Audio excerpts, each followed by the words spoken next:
Honorable members, I want to welcome you to this afternoon sitting. And just a kind reminder that from the day I gave my directive, today is the 5th sitting. And we'll invoke Rule 112 of Rules of Procedure as far as leave from the House is concerned. And this goes to all the members. Whereas we are cognizant that some members are absent from the House, I'm yet to receive individual letters. And I'm saying individual letters asking for permission to be out of the House. It is strict liability, not vicarious. We take personal liability who were voted in individually, not as a team. So I am here to receive letters from persons who are absent from the House formally. And then I will either formally give permission or not, depending on the circumstance.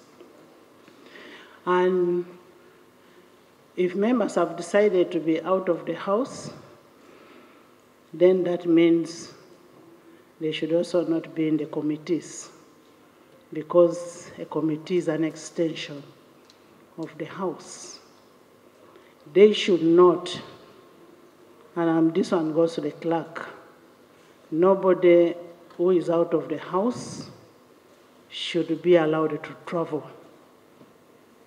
Because you are not in the House, you're not part of the House, you've decided to be out of the House, so you don't enjoy your rights that you're supposed to get in the House.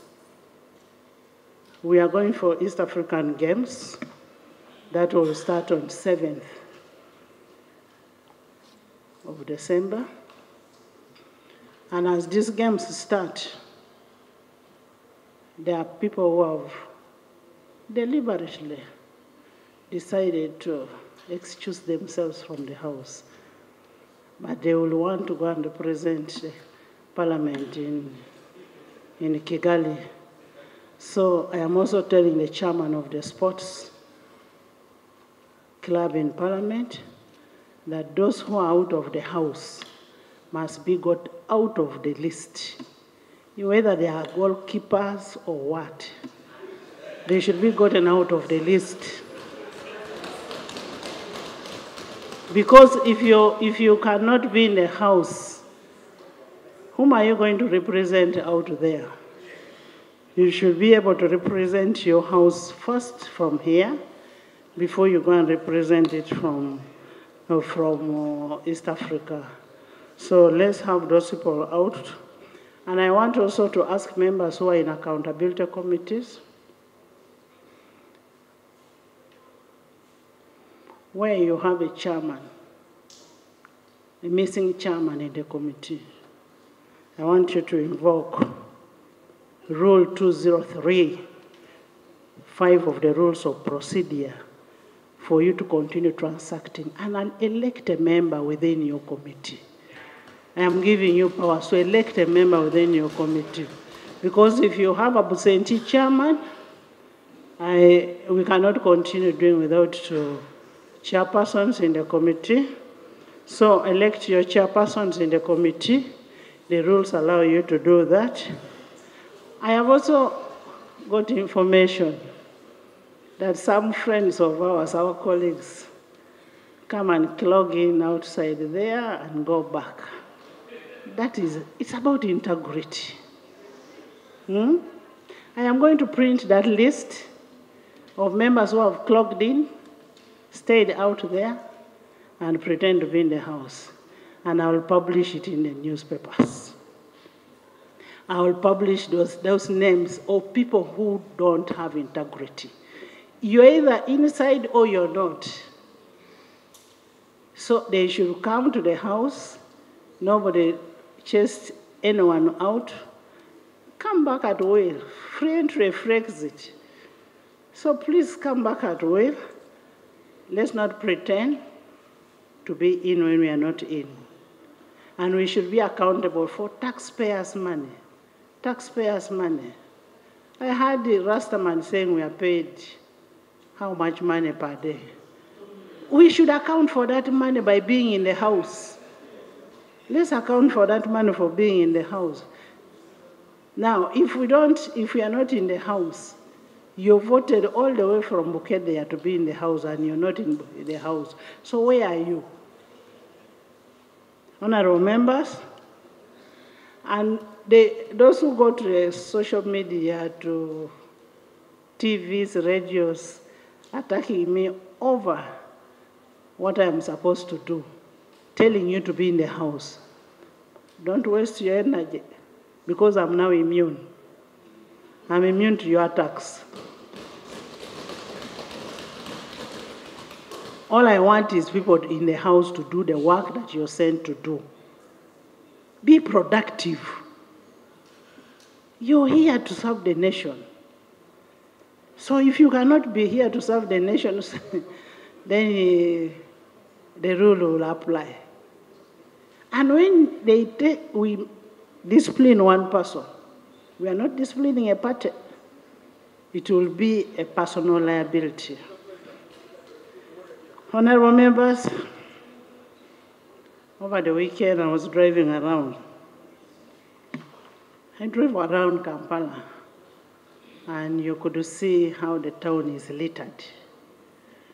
I was even surprised that someone was driving ahead and he threw a bottle of water outside. I think people need to learn a discipline of how to keep our town clean. And now that the rains have started, a lot of the issues of climate change are a reality. Roads are getting blocked. Water is stagnated everywhere. The bridges are breaking down. There is also a lot of corruption in terms of planning, fiscal planning in the city. I think we need to be responsible enough for us to make sure that we have a good city, a good country, and ensure that as representatives of the people, we take a lead in preaching the need for environmental conservation. We take a lead in ensuring, I am waiting for a report from the Committee of Infrastructure on the flooding in Kampala, of how people are building in the trenches. We are waiting for that report. I hope we are getting it this week. We want that report. It is just in discipline that people start building in the trenches. So I want to welcome all of you members, and thank you for coming. I'm happy, Anita, you have come. You're trying to cut the 15 days off. Thank you so much, members. I wish you a nice deliberation. Yes. Specifically about the absenteeism, maybe your directives also should extend to the canteen, and but also, Right Honourable Speaker, the chairperson of sports that you are directing to remove others from the list is part of the absentees. So you may need to appoint an acting chairperson in the interim for now. Thank you very much, Right Honourable Speaker. Since I'm the patron of the sports, I will take an action immediately. Tom? Speaker, forgive me this chance. Madam Speaker, we practice the British Commonwealth parliamentary system, where there are supposed to be two sides of the House. And the word parliament comes from the Greek word parle. Parle means to speak, speak, talk, talk, and speak.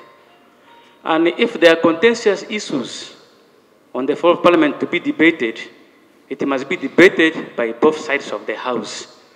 Now, if the members of the opposition are not going to be here in the House, how shall we really debate and come out with the good points for the development of the country. So please. What do you understand by opposition? We have opposition, they are here. This is the left side of the party of the house is opposition. Most obliged, Madam Speaker. And I want to tell you, members, look, the issues that are being raised were not caused by Parliament. Executive is the one supposed to answer. So we as parliamentarians, we are supposed to be here to wait for executive and hold executive accountable.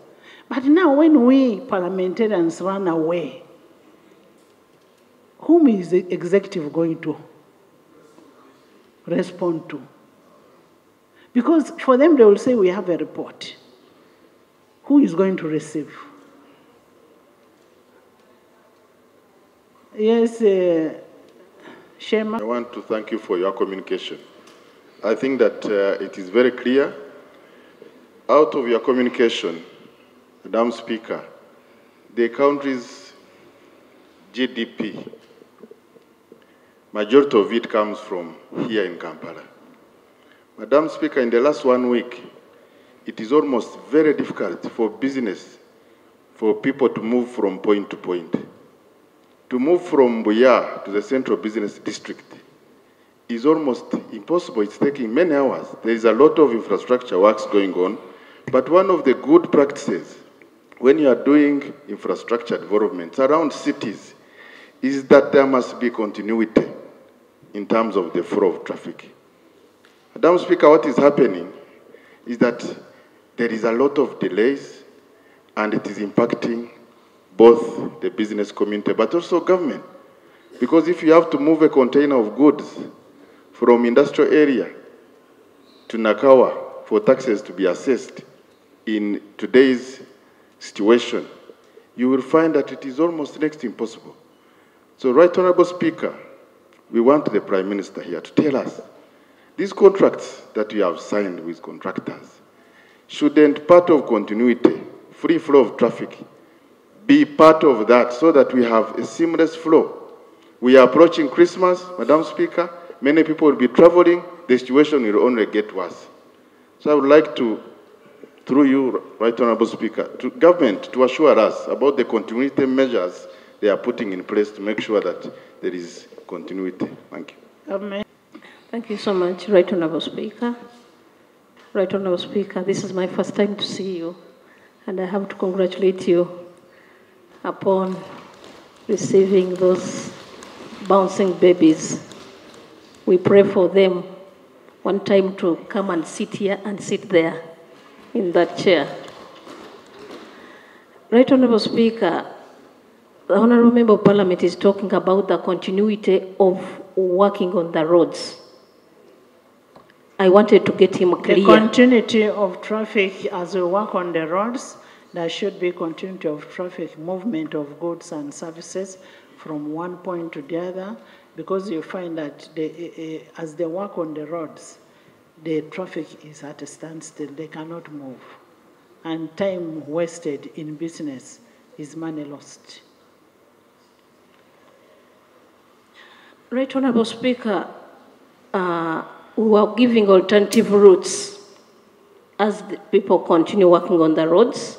They were giving alternative routes for traffic, for the flow of traffic. So I request members just to be patient and bear with the situation, because the cars are too many, but alternative routes are being given.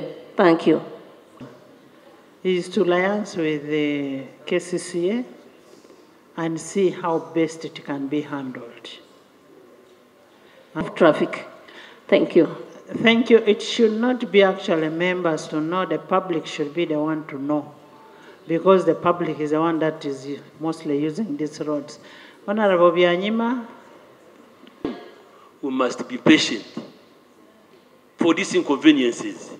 Instead, it's good to open up other routes that can help access Kampala, which are very bad in a bad state. Otherwise, we can't have these people working during the day because they can't work at night. It's not easy. Even through Kampala to see what is happening within Kampala. And HUD was moving in the countryside with committees which was very, very, very, very good. Because you get to know, and when we are speaking here, you know, you draw the picture. Right Honorable Speaker, I'd like to invite your attention also and your effort to also, as you drove through Kampala, to jump and drive into the further countryside, Buko, Sebei. I can actually give you a better context from Bukedea because it is in a rural area, a village constituency that actually all the bridges are broken down and need to be worked on. So it's not that I stay in Nakasero alone, but I'm a village girl. I stay down there in the village. Yes. And we continue to delight in your leadership, in particular matters to do with our country. Madam Speaker, on 1st November 2023, there was a headline story from the Daily Monitor which indicated that as a result of research conducted by the Ministry of Health, they had found that 30% of Ugandans were mentally unstable.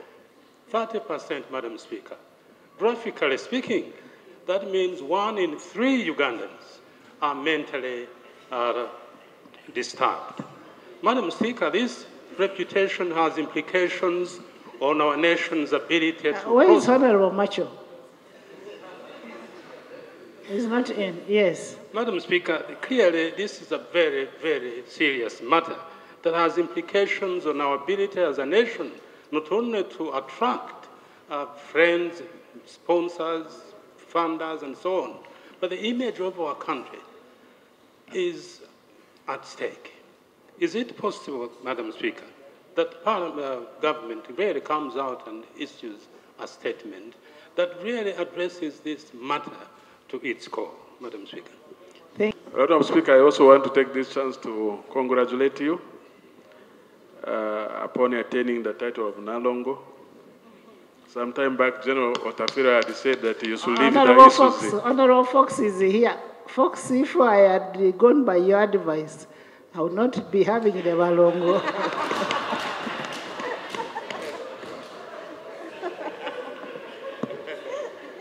So I think, Madam Speaker, Honorable Foxes will take the joy we have attained from that act.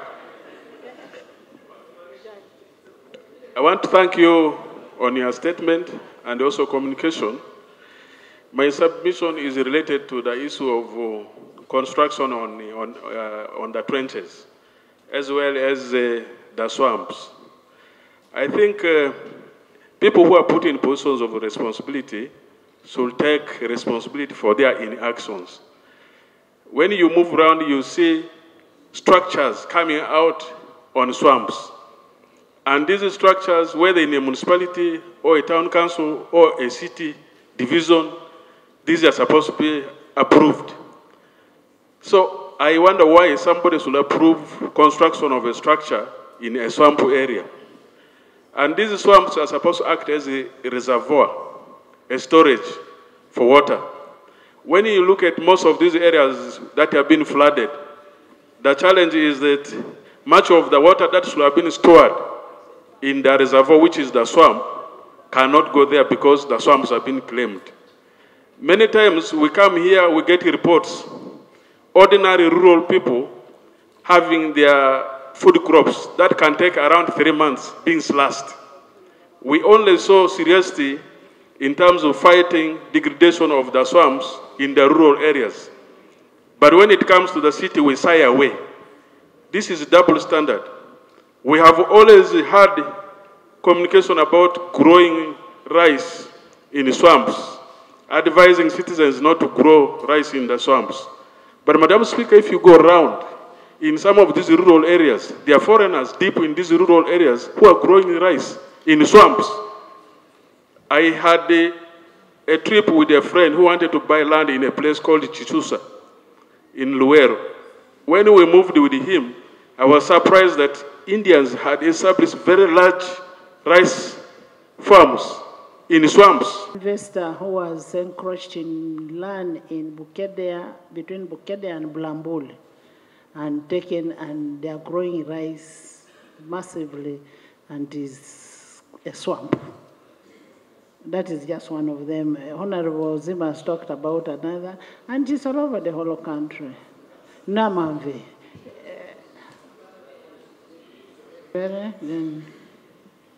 Thank you, Right Honorable Speaker. One, I know this is my golden opportunity also to say something, that I gave you good luck. Mine are many, triplets, double, double. Hey, thanks. And therefore, Kabarole calls me Mama Wavana. I wish you the same luck. Thank you.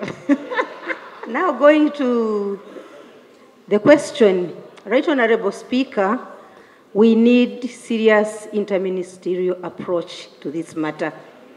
Because one, we as local governments, yes, we are the custodian of all the people and what's being done on the land, but we have a fully fledged ministry which was authorized by law to cancel any title in the wetlands. So that's where Ministry of Lands comes in. And we've also learned of very many positions of investors given authority by NEMA, which is also wrong. So I wish to compel all the ministries through the Prime Minister to give a stern instruction of why titles in the wetlands are not cancelled, yet the ministry is authorized to do that. Otherwise, as local government, we pledge to continue doing our work, and law is law, Right Honorable Speaker, so let the law speak. I thank you. Honorable members with issues on wetlands should have reports submitted to local government, and then the minister, the Prime Minister should constitute an interministerial committee to look at all those areas, and we give us a report to that effect.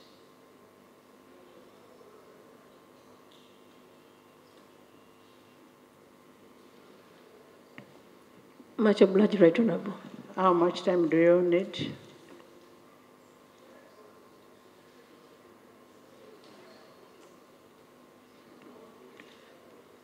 Right Honorable, 2 weeks. I'll give you 1 month.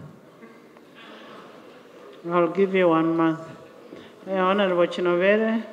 Thank you, Right Honorable. The effort was, the cause of all this is corruption. The source of all this is corruption. Because they decide. There's information from the chair. Right Honorable Speaker, actually Kampala Metropolitan or the Greater. Right Honorable Speaker, thank you for driving around. And I would like to invite you to dedicate one weekend of Saturday and Sunday and move around Kampala. The issues we are talking about, Right Honorable Speaker, the issues we are talking about are not about end. The minister is here. I didn't want to preempt many things. The confusion in Kampala Capital City Authority. It is entrenched. And one thing I should tell you that I drove alone without security, without a lady car. And I took 4 hours, 4 hours. 4 hours. It is entrenched, Right Honorable Speaker, the confusion. You sit with Kampala Capital City Authority. Everyone is looking at the other. No one knows exactly what is happening, Right Honorable Speaker. He's here, he's the minister. Yesterday I was with him. I can tell you this matter is not going to be solved until we put a lot of pressure.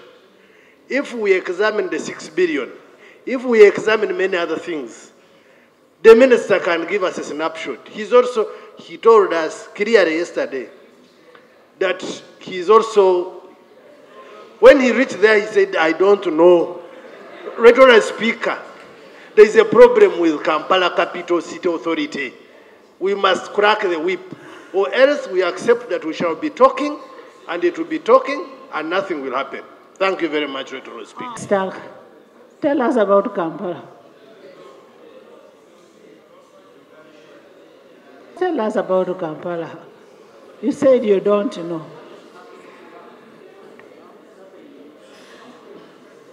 Right Honorable Speaker and honorable members, first of all, I thank you for giving me my young brothers, the twins. Now I'm called Chigongo. However, I don't think that I said I don't know, because I know, but the challenge is the level and magnitude of your knowledge matters a lot. Because when it comes to issues of finances, I will confess that I don't know, because I don't control finances. There's somebody who controls finances, and I also wait for accountability, because my role stops somewhere, and then somebody responsible does the game. Of course, we received the 6 billion, which was made for potholes. And indeed, Right Honorable Prime Minister, we can submit this. But you know, when you get I am not something a Prime Minister. small, I'm not a Prime Minister. I'm sorry, Right Honorable Speaker. But the challenge is 6 billion was like a drop in the ocean. I will submit a full report on this. Honorable Minister, Right, a drop in the ocean shows what you have done. You give me space, I will submit this at an appropriate time. Because I did come with the detailed accountability of how the 6 billion was utilized. But for us, we want to see value for money. Don't tell us we worked on this road when it is not worked on. We want to see value for money. If you've gone punching the potholes, let's see the punched potholes. Right, Honorable Speaker, you give me an opportunity for that, I will submit at an appropriate time when you say so. Okay. But on the other hand, for Kampala, of course, we thank you are here. You gave us some funds to do more roads and more other infrastructure challenges like drainages in the whole of Greater Kampala metropolitan area. Also, the processes are underway. Now we are at feasibility studies, finalizing the feasibility studies, and this will take care of about 300 kilometers of roads within Kampala and metropolitan area. And at the same time, you are aware there is already a facility still which you approved here of 288 million, which process is being ongoing, and road construction is ongoing. The challenges we are now seeing right now is that we expect to have a baby who is not yet due. We are now in the phase of construction of certain areas, and I think that's why you get a bit of challenges now, especially when you drive around. Some roads are closed, some roads works are ongoing, so you may get discomforted when you're driving in Kampala. But at an appropriate time, you allow me, I come here and we present a full report on the status of what's going on. Thank you. Chair, since you said we should crack the whip, can we have a report from your committee? Thank you. You talked about what Honorable John Musila talked about Parliament, that we get 2 million shillings every sitting, that whenever we come, we get an allowance of 2 million shillings. And indeed, we do not, actually, we don't get He withdrew that statement. He withdrew and apologized. So, Madam Speaker, through you, I wanted to mention it again because some people might not have seen that. That really we don't Honorable get 2 million every day. Honorable Musila withdrew the... Every member is congratulating the Nalongo. But without a Salongo, Right Honorable Speaker, the title Nalongo would not be there. I request that as we congratulate the Nalongo, some congratulations should equally go to a Salongo. It's Right Honorable Speaker, they're asking where Salongo is.